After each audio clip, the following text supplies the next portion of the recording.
અરવલ્લી સમાચાર અને morning bulletin સાથે હું છું માસૂમ। સમાચારોની શરૂઆત કરીએ હેડલાઇન્સથી।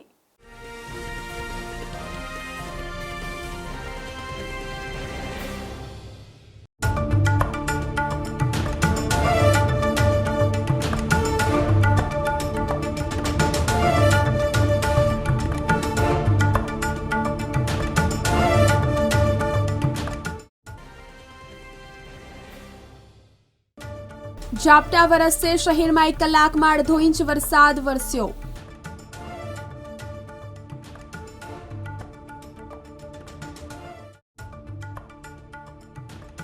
વેપારીઓ પર અષાઢી વર્ષા, 100 કરોડની બીજ। રાજકોટમાં એક દિવસમાં 700 કાર અને 1500 ટુ વ્હીલર વેચાયા।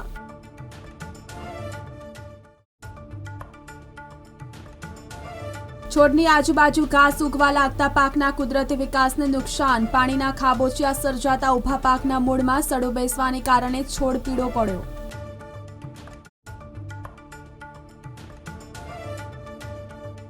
તળાજા તાલુકામાં ખરીફ ચોમાસુ સિઝનનું સર્વાધિક વાવેતર। પિયતની સુવિધાવાળા ખેડૂતોએ મગફળી અને કપાસનું આગોતરું વાવેતર કર્યું।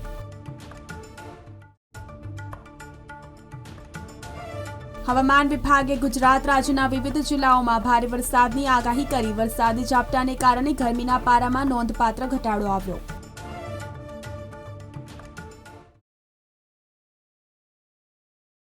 સમાચારોની શરૂઆત કરીએ તો શહેરમાં યલો એલર્ટ વચ્ચે શુક્રવારે બપોરે 2:30 વાગ્યા સુધીમાં 1.5 ઇંચ વરસાદ વરસ્યો હતો, જેને કારણે ઠંડક પ્રસરી ગઈ હતી। જોકે બપોરે 3 વાગ્યાના અરસામાં સૂર્યપ્રકાશ નીકળતા ગરમીનો અનુભવ થયો હતો।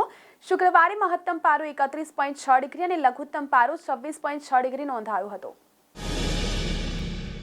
હિન્દુ શાસ્ત્રોમાં અષાઢી બીજને વણજોયું મુહૂર્ત ગણવામાં આવે છે અને તેમાં પણ આ વખતે અષાઢી બીજે સિદ્ધિ યોગની સાથોસાથ પુષ્ય નક્ષત્ર હોવા છતાં વેપારીઓ માટે સોનામાં સુગંધ ભળ્યા જેવું થયું હતું। રાજકોટ શહેરમાં અષાઢી બીજના દિવસે 100 કરોડથી વધુના 4 વ્હીલર અને 2 વ્હીલર વેચાયા હતા।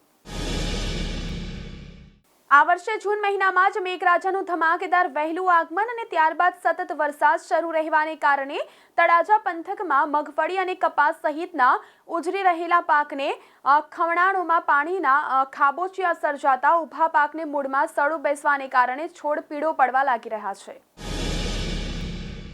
તળાજા તાલુકામાં ખરીફ ચોમાસુ સિઝનનું સર્વાધિક વાવેતર થાય છે, જેમાં મગફળી અને કપાસનું લગભગ 60% જેટલું વાવેતર થાય છે।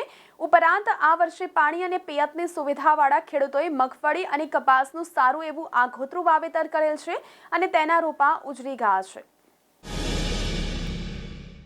હવામાન વિભાગે ગુજરાત રાજ્યના વિવિધ જિલ્લાઓમાં ભારે વરસાદની આગાહી કરી છે।